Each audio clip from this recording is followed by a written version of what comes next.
Hello and welcome to this episode. In this episode, I'm quite excited to have Lukas, Lukas, whatever. Lukas. Yeah, Lucas, of course. So I'm quite happy to have Lucas from Flame in Flame team once more. So in this show, we already had one episode with Luan and Eric from Flame team. And we went through the basics and we built some, interesting basic games with Flame Engine in Flutter. But I felt like after that episode, I need to invite again these amazing people to come to this show and show us what they've done, after that. So because it seems like they're doing a great job and contributing a lot to make Flame Engine very, very outstanding. So therefore, Lucas is with me, another core contributor or maintainer of Flame Engine, and let me welcome him. Lucas, how are you today? Thank you, mate. I'm very well, thank you, and awesome to be here. And you're Very you're right. It's happened so much in the Flame world since you last had any people from our team on there. exactly. Like every day I open up my Twitter or go through some updates and news, my sources, I see at least once or twice Flame names, Yeah, and it looks like it's a lot is happening, and that's actually exciting. You know why? Because after Flutter 3 release in IO 2022, and all the things that we all probably know. If you haven't watched my video about Flutter 3, you can also check this link in the comments. um and also announcing the Flutter casual dev kit and all the things around, like building a casual games by Flutter or with Flutter. So it looks like you're doing also a great. Actually, you are one of those who probably pushed this idea and pushed this feature to Flutter somehow. yeah. It was Tell us. yeah. It was almost the other way around. That they came to us and said like, "Ah, this is a big thing that we haven't covered that much in Flutter, like." Just like small games and like games for phones, and now we also can support desktop, and now there are people releasing Flame games on Steam too, and that's quite amazing, and really nice to have such like a tight connection with the Flutter team, that we have just a straight channel to them, that's where they ask us for things and we ask them for things, and yeah, super nice. That's very nice. So, Lucas, let me know first of all, or let our audiences, our viewers, know who you are exactly, Yeah. what you do in. So yeah, I'm Lukas Klinggsbo, and Spydon if you are on Twitter or on our Discord, or in like the pull request section of Flame, you will also see me around all the time. And I'm from Sweden, and I live in Sweden currently too. Um, yeah, I work with Flutter as a consultant, and yeah, it's more. I love keyboards, and I love to climb on my free time. And other than that, I pretty much only code all day long. That's very cool, Lucas. So your setup right now, it gives me this feel that we are in a spaceship and you are this astronaut and you're going to show us something amazing. And that's exactly what I'm gonna do. Okay, that's nice. Um, so tell me, first of all, before we jump into some pair programming and see what we can do with the new release of Flame Engine, tell me, like, previously, where I had this, show with other maintainers, it the Flame Engine was in. It actually was below one. It was not even a stable, or it was a Yeah, stable, but not version it one. was a release But now, candidate, I think, yeah, that you release used. candidate, Yeah, exactly. But I think right now you released version 1.2, even if I'm not exactly. mistaken. So tell me, like, what is new in Flame, especially version 1 and version 1.2, the recent one? Yeah. So since you had the last show, we have released 1.0 and 1.1 and 1.1.1 and now 1.2.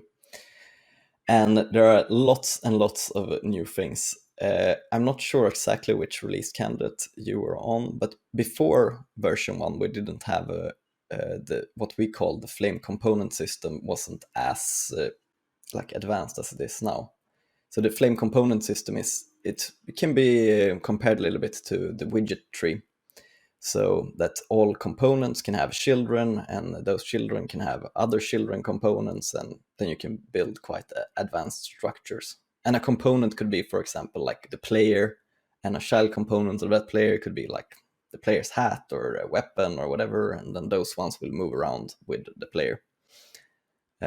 And other what more we have had in there, it's so much things. We have had a lot more a lot of work done on the physics engine too, so that is working a lot better. And our physics engine is called Forge 2D, which is a port of Box 2D to Dart. So you could actually use the physics engine outside of Flame and just with pure Dart if you'd want to. But then if you want to use it with Flame, then you have a bridge package called Flame Forge 2D.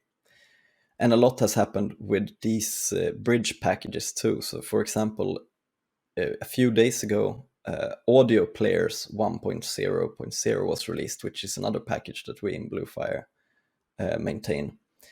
And that one is used by lots of other apps too, not only game-focused apps. But then we also have a bridge package to that, which is called Flame Audio. And then, of course, that was updated, so a lot more stable sound, and sound for all platforms, like even like Linux and Windows and Mac OS. Before it was mostly Android and iOS. Because with sound you have to do a lot of native coding to get it working in a package. And what more? We have a little bit more of a declarative API on Flame now, so you can directly in the widget and in the game you can declare the children of that and of the components, a little bit similar to if you have, for example, a row or a column. You have children under that, and we have the same thing but in our components and game and our game widget. And we have a new camera too, which is, we call it experimental, but it is it's quite stable. It's just that we don't want to swap it out for the camera that we have currently. And with that camera, you can do cool things like you can have multiplayer screens. Here, for example, you see there are like 4 cameras, so and they're filming the same world. So here you have like player 1, and here you have player 2, and each of those players have a little mini map here, which are 2 different parts too. So that is that part. The new camera is actually mostly built from our top contributor that is outside of the team, who's called Pasha. So he's doing a great work on that. And here you can do all kinds of cool things with this new camera system. And if you haven't seen this page before, this is our examples page, examples.flameengine.org. So you can go in here, and we have 2 games here now currently, like classic T-Rex game and pad racing, which was also released when the Flutter 3 was released together with the games package, which was to show that Dartpad now also supports Flame. So you can write Flame games inside of Dartpad, which is pretty cool. And if you go to this page, you can, if you're looking for inspiration, or if you're looking for how to do different things, you can go in here and click things, and in the sidebar here, and you have, like, say if you click this one, you can see different types of effects. And then if you're wondering how to do those things, you can just press the little square brackets here, and you'll get to the code for that thing. So it's very helpful in the beginning. And we also have, so in here, there are lots of new things and lots of examples. And we also have a completely new documentation page since you last watched it, I think, which is quite nicely structured, I think. And what more do we have in there that is not going down into too much level, because there's been so much happening lately. Yeah, of like course. Just from the 1.1.1 release to the 1.2.0 release, we had 115 merged PRs. So it's Wow. like so many people contributing too, and it's an amazing community. It's so interesting. It actually shows like how excited are people for building game with Flutter right now. Yeah, And indeed. I get one question very frequently Yeah. when we're talking about game. I know that Flame is like focusing on 2D, and in fact, Flutter itself is in that part. So, but I had actually this chat with also Luan and Eric, I think, last time about the 3D, aspect of the game engine. And Yeah. I know there are some limitations for sure, but are you still on this path to bring 3D also to Flame Engine? Or As soon as Flutter gets proper support for it, we can bring it in too. So if people are not familiar with what's needed to do 3D, it's basically we need proper shaders. There are currently a few small shaders that you can use, and it's quite an old like shader API that they're using, but you can still do some really cool shit. And if you look at Wolfenrein's Twitter, for example, he has some very nice articles about how to use shaders in Flutter. But yes, other than that, to make a game with 3D, you need some more things too. And for example, it's if you don't have a SED buffer, it's called, then it's very hard to render 3D because you don't know, or in an efficient way, you don't know what should be in front of what. But currently, you can do some quite cool tricks to make like fake 3D. If like Simon Lightfoot had a really cool example on, I think it was on Flutter Vikings, right? yeah, actually, it was Flutter Vikings, and I think he's still working on that, Oh, and he he made is. a lot of progress on that. So I'm gonna get him to this show for sure to talk about this. Yeah. And also one good thing that you mentioned right now, I will have Wolf in the show. I think very soon, maybe next 2 weeks, to Great. go through the shader Oh, super. and see what is that at all. Like a lot of people don't know at all what is it, right? Yeah, because it's so out of the scope for app developers, right? It's Exactly. something that you do when you sit down with your C++ code and gets really dirty. Exactly. It's So, but something you that's a want to good hide from. news.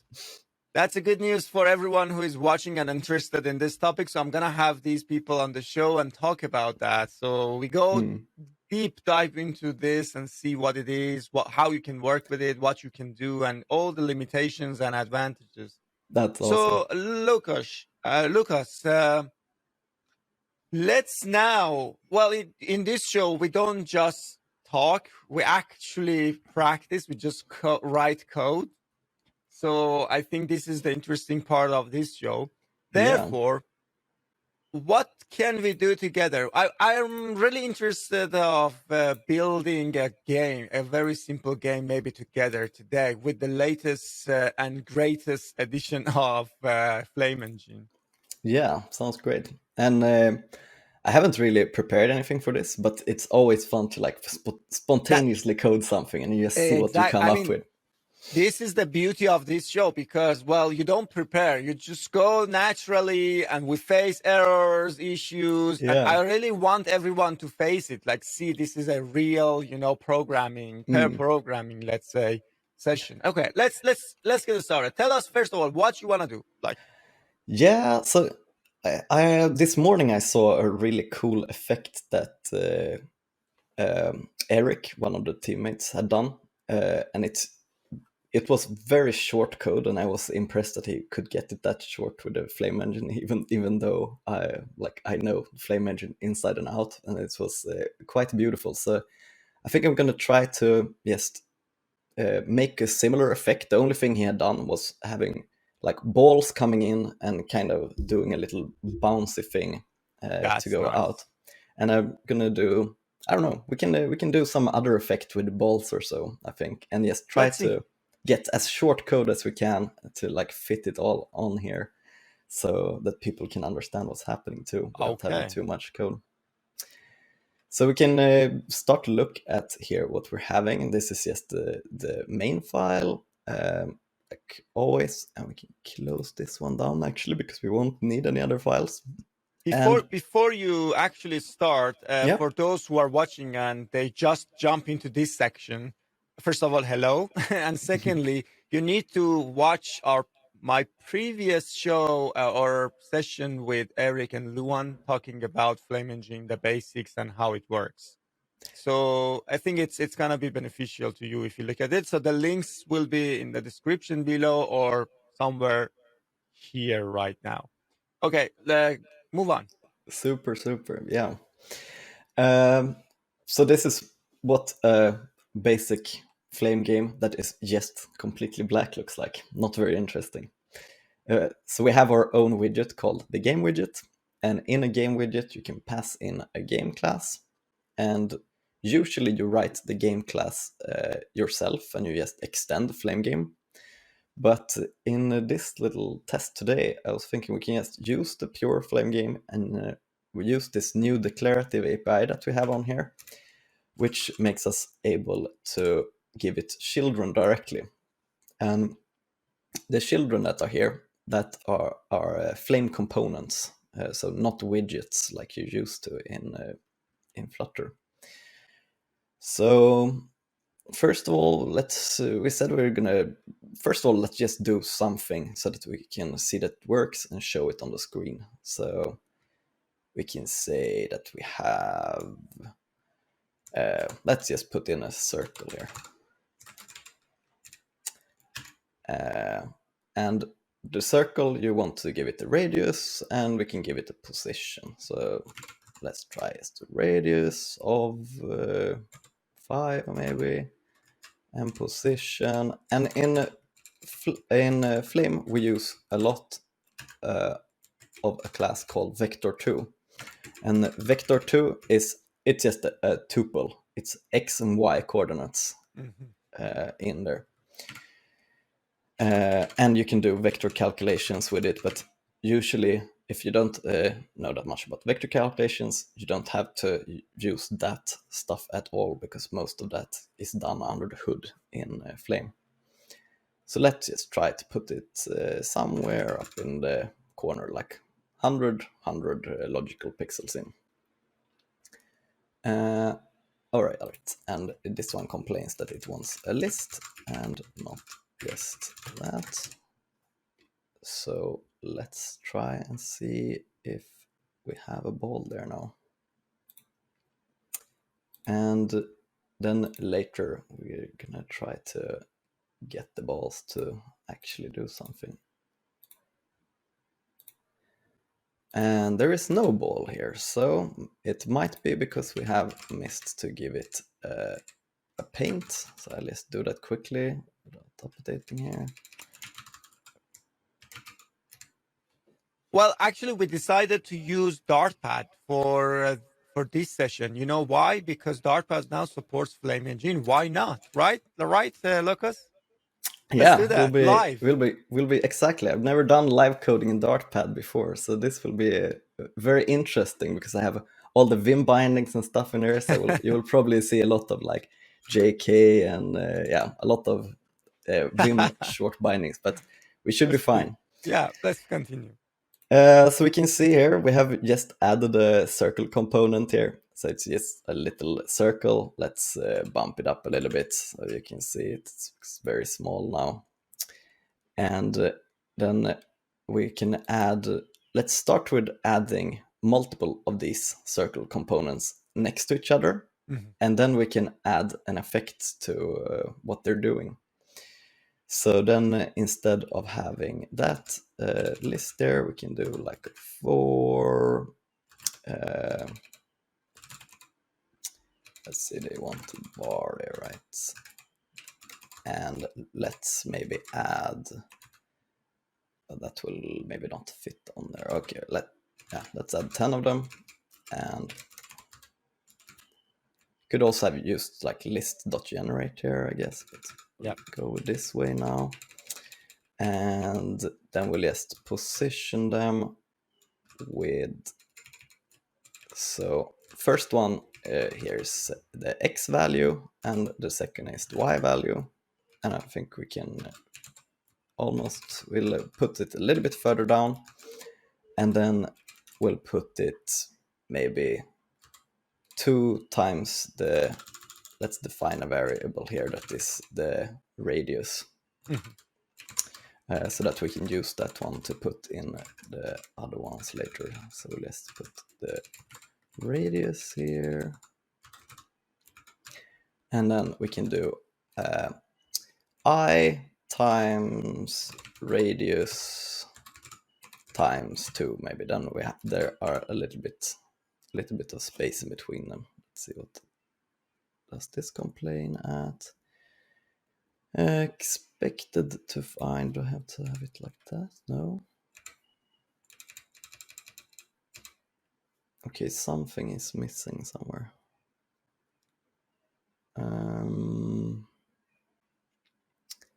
Expected to find and parentheses. Do we have to put it like this, maybe?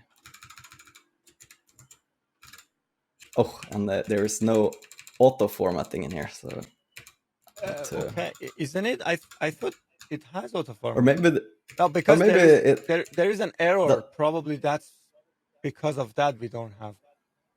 Okay, maybe let's do. I see there is something wrong. Yeah, there we go. And there should be now a const. Yes.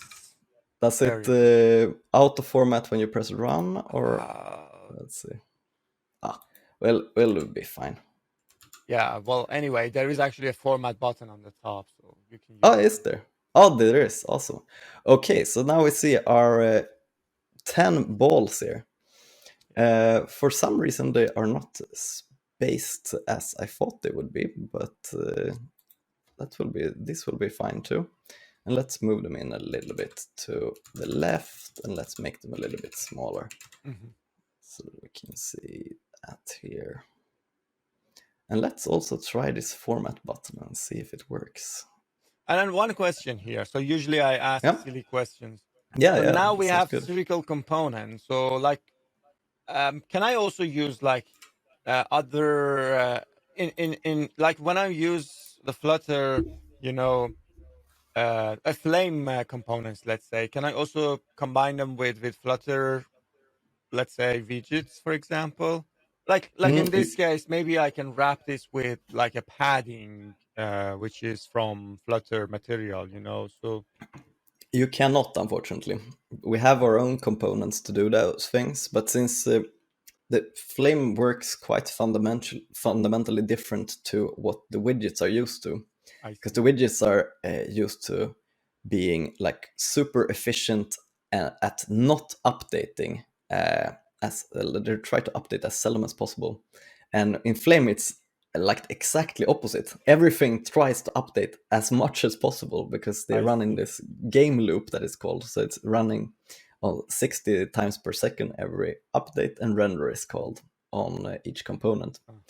But what you can do is use something that we call overlays in Flame. And in the overlays, you can add Flutter components, but you can't mix Flutter components and Flame widgets like you would in here. Good to know. Yeah. So we can start with maybe we can add an effect to this one. And Effects are just normal components, and effects they're added as a child to a component, and then they will affect their parent in some way. So now, if, for example, add a move effect here, then we can move these balls up and down, etc. So we'll need the, oops, that's not right. We'll need the effects import here. Is it effect or effects? Effects, yeah. Yep. And then we can just move the balls up a little bit, for example. And that effect is called move by effect. And say that we want, can I see what this has? What arguments this has? Oops.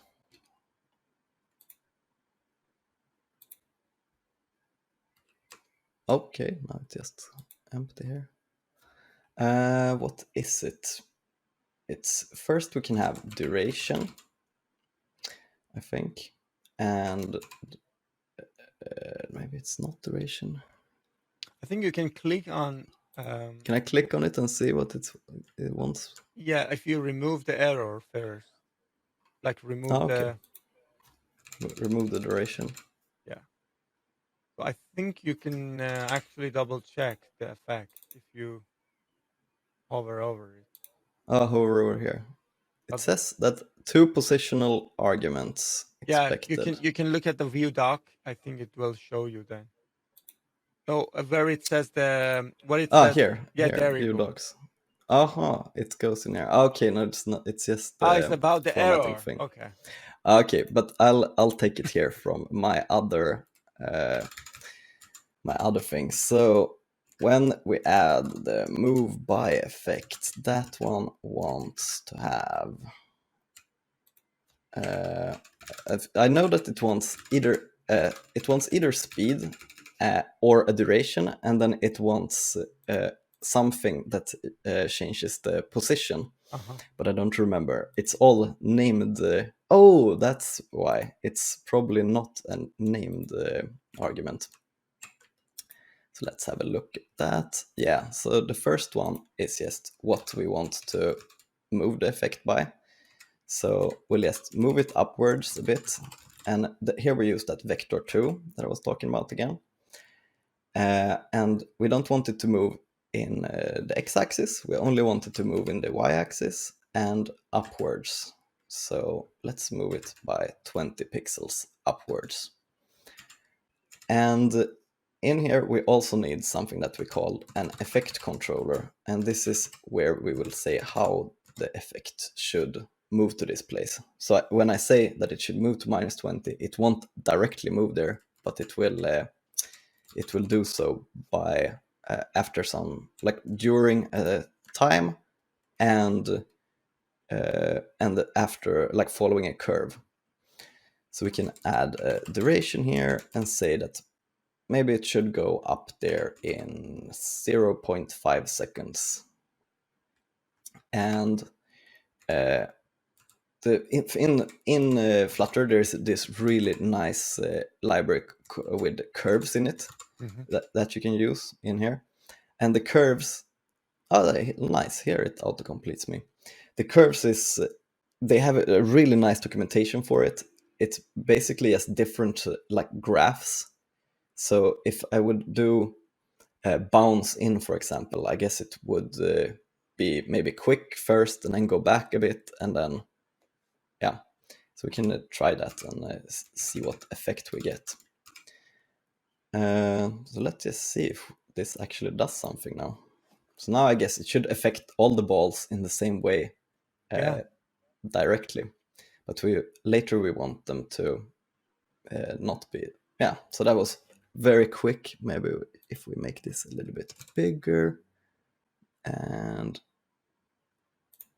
maybe it's easier to see. It was actually visible. I've seen it. Yeah, it was great. So then if we add like a start delay here, for example, And if we depend on this I that we have, and say that maybe we have, I don't know, a delay of 0.5 seconds here too, or maybe that's too much, 0.2 seconds, see what kind of effect we get from that. And let's make this even bigger actually.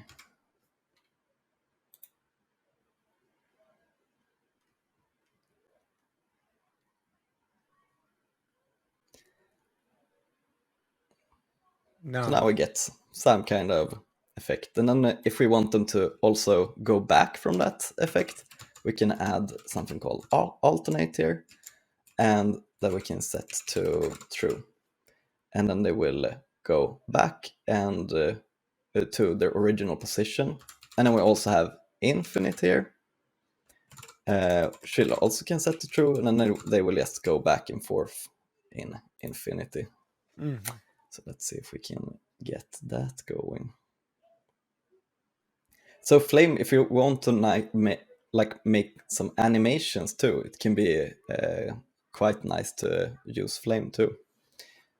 So if we change this bounce thing to something a little bit more, let's try that one for example. That's maybe it will be a little bit smoother.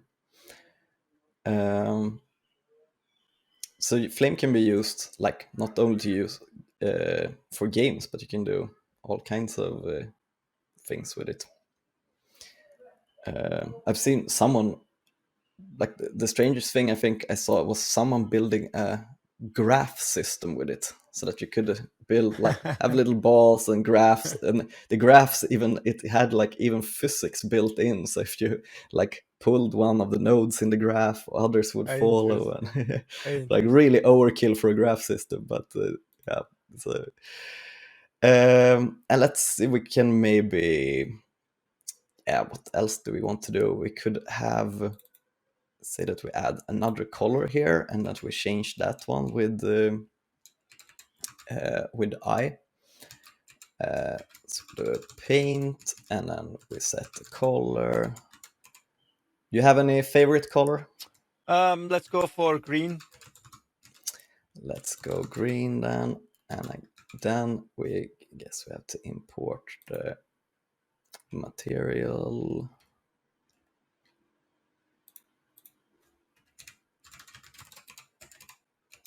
Let's see. Is it just no? Do you remember what the import for material I think is? it's from colors, if I'm not mistaken. Oh wait, it's already in there. It doesn't. Or No. is it only complaining because I don't? Yeah, because you didn't complete the import. Okay. Yeah. Okay. So what did you say? I Where do think you it's think it is from? it's colors.dart. I think. Only colors.dart. Dart. No, like. Oh, it's Dart UI. No, I mean package Flutter / colors. Okay. Package Flutter color. No, but I think we get this in material, so we can take that one. Or yes, you can import material, and then you need to remove the rest of widgets and palettes. Oh yes. Yeah, you can do that too. Yes. And yeah, right, because now the palette is something that we have built in Flame that you can use to get. Then you get both color and paint objects, There because you go. like different things need it. So let's see. We take. You said green, right? Yep. And then we'll do. Then I think we need a parenthesis here. Oh wait, maybe this is an extension that we have built into Flame. So then we'll take this and take our extensions. So that is such a great thing with Dart too. That if you want something more, but since it's very hard to get the pull request approved in Dart, then I mean, if you really need something, you can just use an extension. Sure, right? of course. Like the other day, I was trying to think that the date time object in Flutter. Yeah. That one doesn't have this copy with method, so you always have to like get all of the parameters in there again. So I was like, Why doesn't it have that? And then I learned that it is because since Dart doesn't have interfaces, all classes are considered interfaces too. And then it's a breaking change to add methods to things. So Okay. it's very nice that they don't just add breaking changes all the time, but it's also like frustrating when you Sure. want to add something.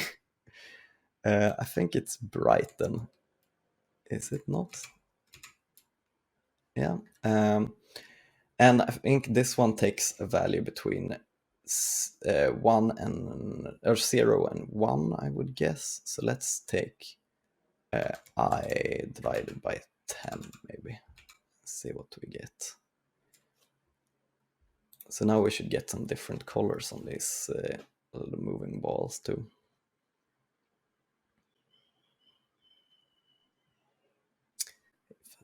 If we're lucky. Perfect. No, they are exactly the same color, I think. They are green, but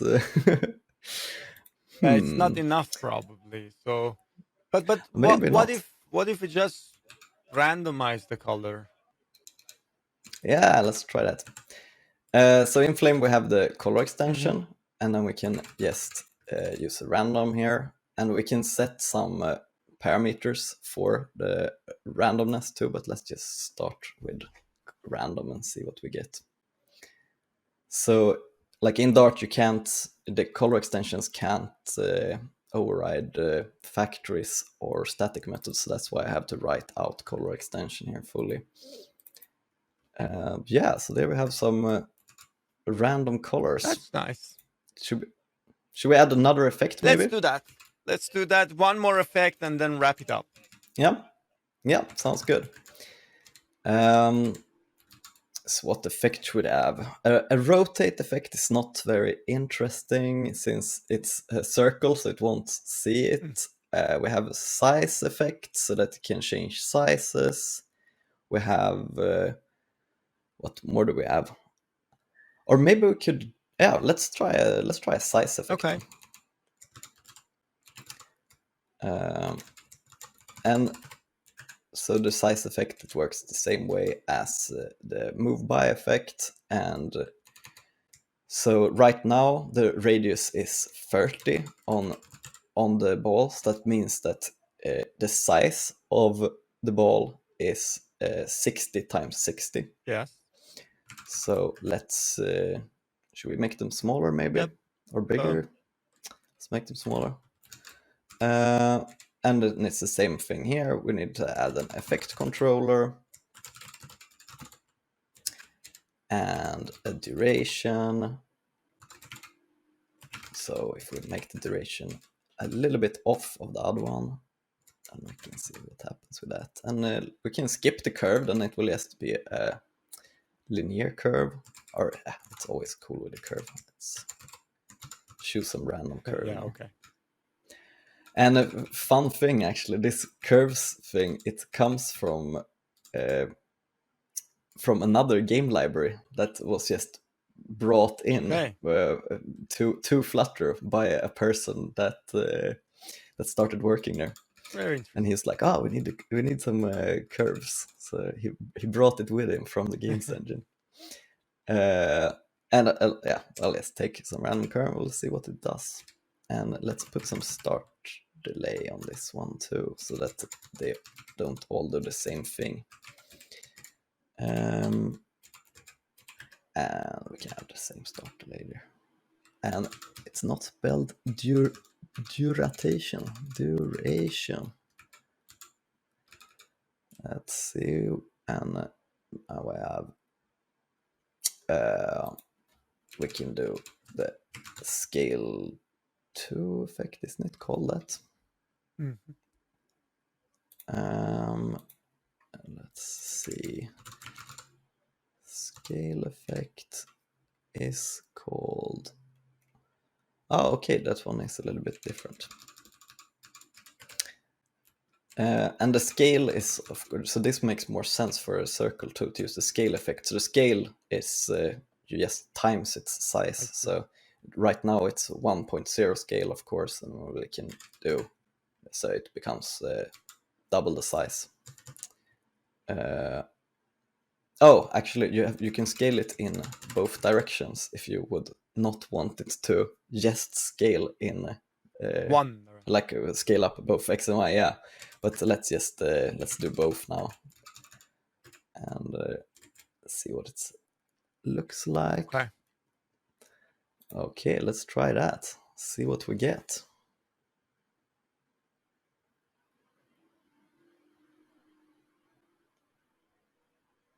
There you go. Ah, nice. But this And this then is let's see. interesting. I mean, well, a couple of questions, and then we can wrap it up here. So Yeah, yeah, we're sounds good. now like adding add effect. So I assume that there is another way as well, right? Like to remove the effect. Like for example, if you have a game, you're adding a scale, but then you want to also, for some reason, just remove that scale, right? So this is also possible, right? Yeah, absolutely. And if you don't have alternate and infinite here, they will remove themselves. And you can also, there's even an effect called the remove I effect. see. And then you can wrap this effect in a remove effect if you want this to play for 10 seconds, for example, and then remove it. Then you can wrap it in the remove effect. But what you can do also is like with any effect, you could just save this somewhere or find it in the children's list, and then on the effect you can just call remove from parent, and it will be gone. And a lot of people use the effects to do something when they're done. So then you can add a callback that is remove on finish. Oh no, not remove on finish. I think it's called complete callback or something. Yeah, at least then you can say like move here first, then do this, then do this, then do this. So you chain these effects That's to very do interesting. something else. Yeah, because this is actually something it's more interesting because it makes the whole game like closer to a game. But that's nice. Yeah, Cool features. The component is quite new actually, so good that we realized how it works. So, but I guess there are a yeah, lot here. So maybe next time, I will invite you to come and actually build a quick game. yeah, Very quick sounds good. game, right? Yeah, So something with some yeah, some interactions with interaction, and the I'm really taps and interested stuff, into maybe. Yeah, collisions. Like for example, when we have yeah, something, a ball going and hitting something, and you want to remove, destroy something. It's like these are the type of mm, things that is very typical in a game, building a game. So I'm really interested in that one. I'm sure a lot of people are also interested, on this. So let's wrap it up. So if someone wants to yeah. read more about Flame. So perhaps docs.flame-engine.com is a place to go, right? That's a very good place. And if you want to join our Discord, if you want to talk about Flame, that's a lovely community there. And you can ask all your questions when you get stuck, and people are very helpful and nice. So that's also a good recommendation for Perfect. beginners. So, and I will put the Discord link to the description and also maybe somewhere Sounds good. below our names so people know where to join you. So that's perfect. And do you have any like last words to mention for this session, Lucas?